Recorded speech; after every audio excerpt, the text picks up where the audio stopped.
And please join me in welcoming, coming around the corner in a fully electric vehicle, the President and CEO of NYSERDA, Doreen Harris. And please join me in welcoming the 57th Governor of the great state of New York, Governor Kathy Hochul.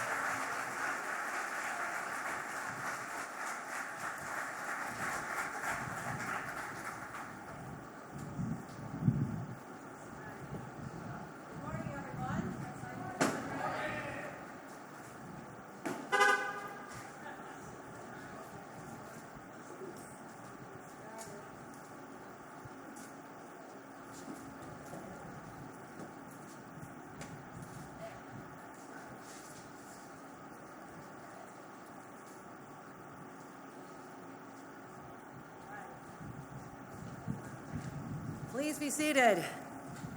Good morning. Great to be back in White Plains. A little windy out, but it's a lot better than it is in other parts of our state right now and other parts of our country. But I do want to welcome everyone here and give a special shout out to, first of all, Senator Pete Harcum, who you'll be hearing from shortly. I want to thank him for his years of service, his friendship, and his advocacy for the people of his district. Also, Senator Jamal Bailey has joined us. Where are you, Senator? Sit right there, Senator. Thank you for being such a great champion and supporting our clean energy initiatives. Amy Paulin, we're in your district. It's a fabulous district, and I thank you for your service as well.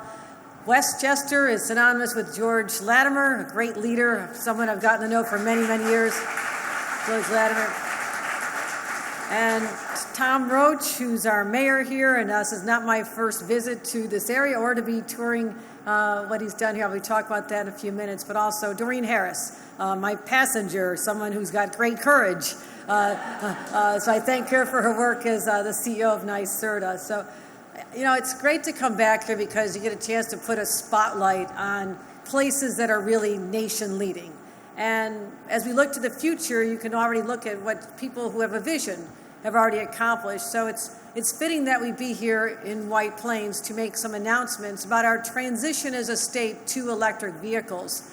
I came here back in 2015, I believe, Mayor, and you walked me through the downtown and you were talking about all the electric charging stations that you wanted to see for your community. And no other mayors were talking like that. I mean, you just were so ahead of your time. And I remember you said you want to be at the forefront of the clean energy revolution, and you've really embraced this. You have 16 hybrid electric cars in your fleet, leading our state, 28 city-owned electric charging stations, and as well as all the other things that you and the City Council have accomplished. So I want to continue to hold you out as a model of what true leadership looks like, especially here this past week as we celebrated Climate Week. I participated in a number of initiatives, a number of announcements, but also in New York, every week is Climate Week. This is not a new phenomenon. Every week is Climate Week, and we're committed to protecting our environment and combating climate change every single day. But in particular, this is actually National Drive Electric Week. So there's a week for everything, but this is National Drive Electric Week. So really, you know, the electric vehicles are the keys to achieving this.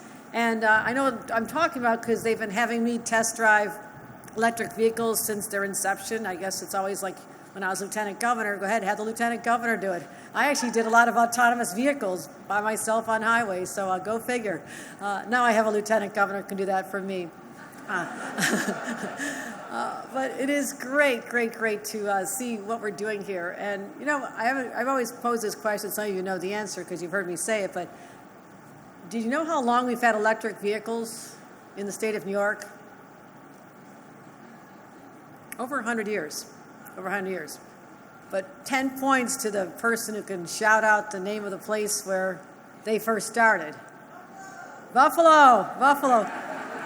You can take the girl out of Buffalo, but you can't take Buffalo out of the girl. I get it. It's Buffalo. And what it was, and I actually went and visited the museum where they celebrate this great accomplishment. And the original story is that, you know, while men at work, women wanted to have some freedom. And it was very hard for them to be able to drive and have the ability to escape their domestic servitude in many cases. They had a crank that was very hard for them. So a Buffalo Electric Motor Company was created, and they had the first electric vehicles, which actually gave women the freedom to drive even before they had the freedom and the right to vote. So that's where we were a long time ago. And if we hadn't had the oil barons of the time decide that there is another energy source known as oil and gasoline to power our vehicles, can you imagine what a different world we'd be in today with respect to our environment? So, can't undo the past, but we can look to the future. And we're going to continue making New York State the home of electric vehicle usage. And I'm excited because vehicles like this are made right in Detroit, American made. I think the mayor will talk a little about his experience with these vehicles. And here's how we're making it happen. We're really putting our foot down the accelerator and revving up our efforts to make sure we have this transition, not someday in the future, but on a specific date, a specific year, by the year 2035. And I signed this goal last year.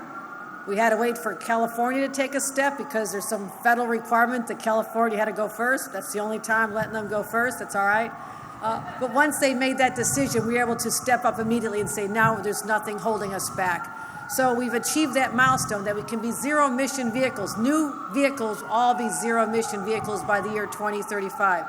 So we are also working on our advanced Clean Car 2 initiatives, and that's going to be 35% of electric vehicles by 2026 and 68% by the year 2030. So it's not just saying all of a sudden in the future. We actually have benchmarks to achieve to show we're on the path to get there.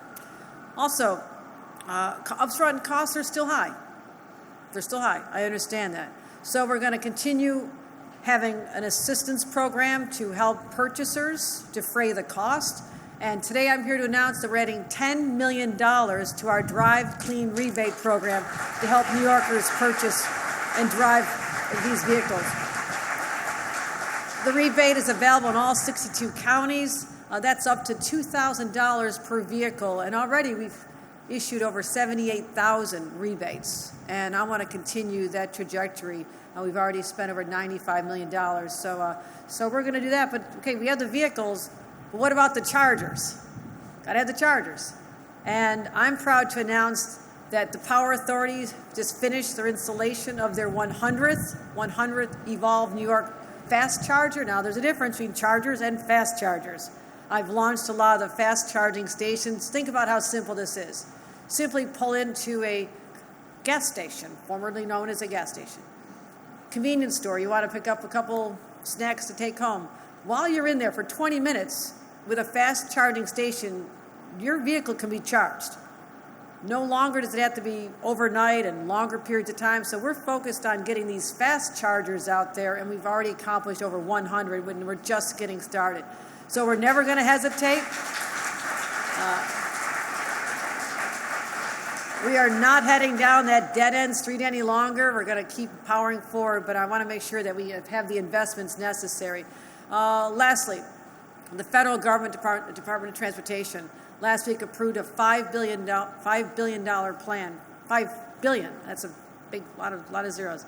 For all 50 states to have charging stations, and allocates within that $175 million for New York State. We've been already on this path. We've been on this road before. But now with this extra money from the federal commitment to clean energy initiatives, we'll be even faster. So that's going to help over 14 interstates in New York, especially ones used by the people in this community. I-95, I-87, I-84, and I-684. So you're going to see that you have no more excuses, is my point. Okay, if you're saying, well, there's no more, I don't have enough charging stations, that era is over. I'm telling you where they are. So now we're ready to launch into this future. So that builds on our already $1 billion investment in expanding charging stations. So I expect EV sales to go up. They've been up 30% already over 2021. That's extraordinary. And that's with supply chain shortages. You talk to a lot of dealers and the whole phenomenon we have with not having enough chips at the manufacturing facilities, we've had those issues. With that being said, our sales are still up 30% over last year.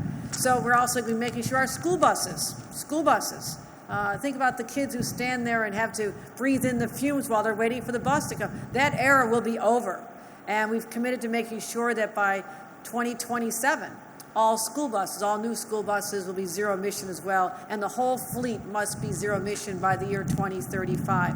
So we're going to make sure we have the resources. We have over $500 million from our Environmental Bond Act on the ballot this November.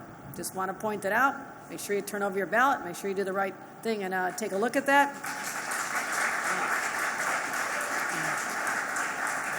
And so, welcome to the future. It's starting right here in places like White Plains.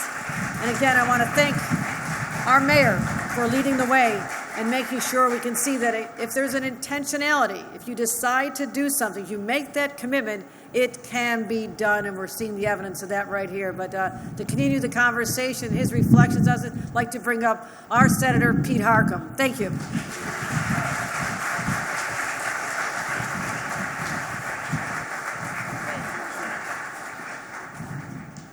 Good morning. Let's hear it for our governor, Kathy Hochul.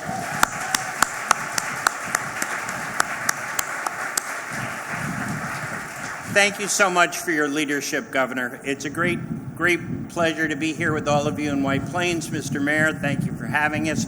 Colleagues in government, it is really a great day today. The key announcements: more money in rebates for solar vehicles, the $175 million for charging stations in New York. And I'm so proud that the legislation that the governor mentioned, that in New York by 2035, all vehicles need to be zero emissions, was my bill in the Senate. And while there's a lot of talk about California, the governor signed that bill last year, a full year ahead of California. So New York truly leads.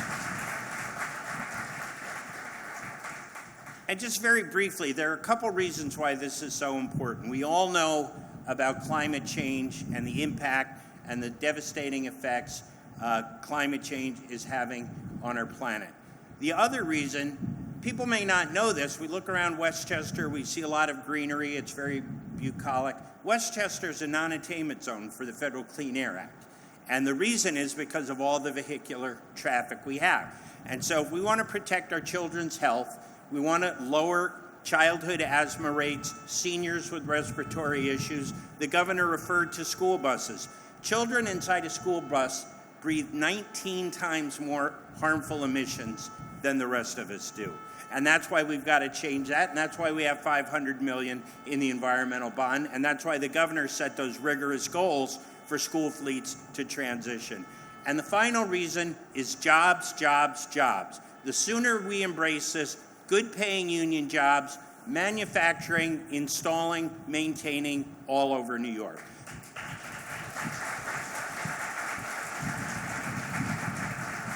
So this is another step forward today as New York moves forward, greening our transportation sector. Governor, I want to thank you for your bold leadership, and New York is leading the way. And with that, I'd like to introduce my colleague, Assembly Member Amy Paulin.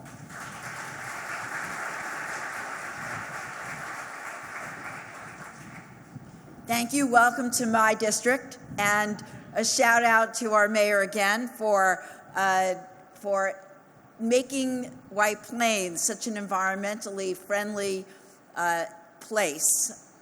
Today we're really here to commend our governor for her leadership in continuing by allowing us to continue on the path to the electrification of our grid. And electric cars are certainly an important step in that direction. We have to have a clean grid, and we have to electrify our cars and our lives in order to really have a clean environment. As pointed out by Senator Harcum, all of the reasons are our health and our children's health and our future. And, you know, we really need to be able to do two things: storage and electrifying our cars. And you can't do that without stations. You can't, I myself, we own 2 electric cars in our family. And it's always about where you're going to charge, what's the range. So unless you have the battery storage and you have the charging station, you don't have the ability to continue advancements in the renewable era. So, we are ahead of the curve. I'm very proud of being a New Yorker. I'm proud that we have a governor who understands how we're going to do this. And, a shout out to the rebate program. I think it's had a tremendous impact. And, the continuation of it. It started when I was energy chair. I'm very proud of that. And continuing it is critical to continue to make sure we fulfill this goal. So I'm going to ask my colleague, Jamel Bailey, to come up now and say a few words. And thank you so much for being here to give our governor the credit she deserves.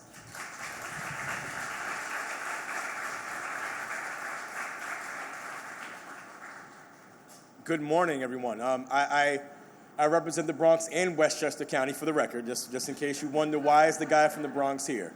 As I like to call it, Westchester County, and the best governor of the 50 governors is our great governor, Kathy Hochul. It takes a true visionary to understand that the phrase "it's electric" is not simply a dance that we have on the dance floor, or is not a concept from the Jetsons as it was when I was growing up. It is a way of looking at the future. And if you don't think about the future now, when the future comes, we will be wholly unprepared for it. And our great governor is not someone who is ever caught flat-footed. She is not ever caught unprepared. And let that be a lesson to everybody within the sound of my voice and within the sound of our collective voice in this state. We will not be caught flat-footed. This is the state that will be prepared under the leadership of our great governor and Senator Harkin, who was a visionary in being the lead sponsor of this legislation. I look at things through the lens of not just a legislator, but as a father. And I was at a fatherhood event just a little while ago in the Bronx, forgive me, before I got here. And we were talking about what are we doing for the future now? What are we doing to make sure that we're prepared for our children's future? And my daughter is 8 years and 15 days old, not that I was counting or anything like that. And my youngest is 5 years, and I don't have the days, but she'll be 6 on December 16th. And I look at the lens of the world squarely through their eyes. And when they are old enough to drive, they will be driving electric cars. They will be looking at a number of charging stations that are there because of the work that we are doing now. Just because you can't see the seed that you've planted does not mean that it will not grow and grow bountifully. And we are planting seeds in the great state of New York now for the future. So I'm grateful to our great governor. I'm grateful to my colleagues in government. I'm grateful to our great mayor, who has been a visionary. And again, Mr. Mayor, I spend a lot of money and a lot of time up here in White Plains. You don't tell my friends in the malls in the Bronx that, but I do spend a lot of money and time. But you spend a lot of time investing and making sure that this has been a place that's leading. So I want to introduce the great mayor of the city of White Plains, Mayor Tom Roach.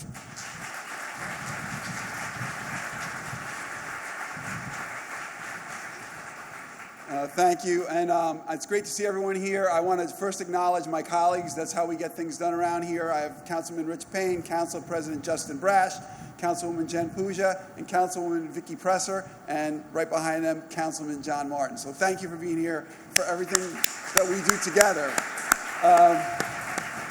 But I've been driving electric for a long time. I have my 4th electric car right now, and I just got a brand new Chevy Bolt. I got the $2,000 rebate. Thank you very much, New York State.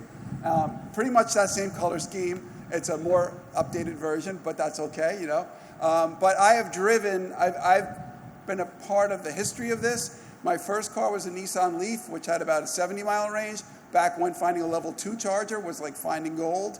And at one point, I had to get off the thruway. I was out of power. Don't get scared. This doesn't happen anymore. But I always had an extension cord in the car because in the pioneer days, that's what you did. And I saw a diner. I pulled in. I said to the person at the counter, I'm going to have lunch here. Do you mind if I plug my car in? And she said, go talk to the dishwasher. I drove around. He came out. I handed him the extension cord. He went inside, and I plugged the car in. So it gave me enough juice to get to a charger on the thruway. But those days are over. But the time I spent driving these low mileage cars, I really learned the grid infrastructure, how important it is to have chargers everywhere. When you have 250 miles, it's a kind of I feel like a luxury. I don't worry about it. Most nights I don't even plug the car in. But when you have a low mileage car, you really need those chargers. And how many people know that there's a Tops supermarket in LaGrangeville, New York? I know, because every time I would go to Albany, I would have to stop there because there's a level 3 charger put in by the state of New York. Thank you, Governor, as part of the Evolve New York program. I also want to point out, when I dream of having the governor come to White Plains, my selected site wouldn't have been the top deck of our oldest garage. But we're here to prove a point. And I would say the newest part of this deck are these solar panels over your head. We have put canopies on our garages, our ice rink, our DPW garage, our landfill. We're building a new building out there that's got panels on it. And all of this is generating $1 million in revenue for the city, cutting our electric rates by about $100,000. And so I encourage, whenever I see a parking lot now, I say, why aren't there canopies on it? But what I want to finish up by saying is that the governor and our legislature has done a fantastic job of passing legislation to enable us to lead the way in green energy. But as Greta Thunberg said, passing for all of us to just pass resolutions that we promise to do something by 2035, blah, blah, blah. The state has taken action. The local governments have to act. The tools are there before us. They've been provided to us. There's no excuse. We have to act now.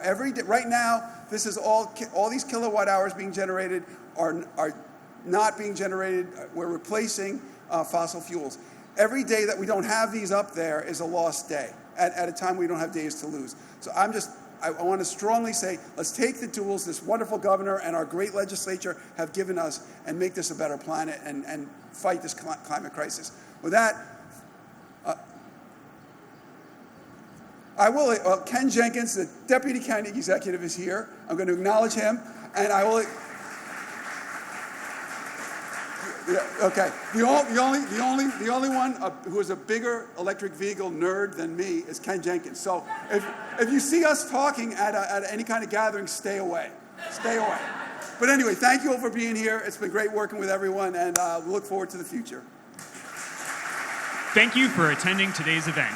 We wish you a safe trip home and look forward to seeing you again soon. Thank you.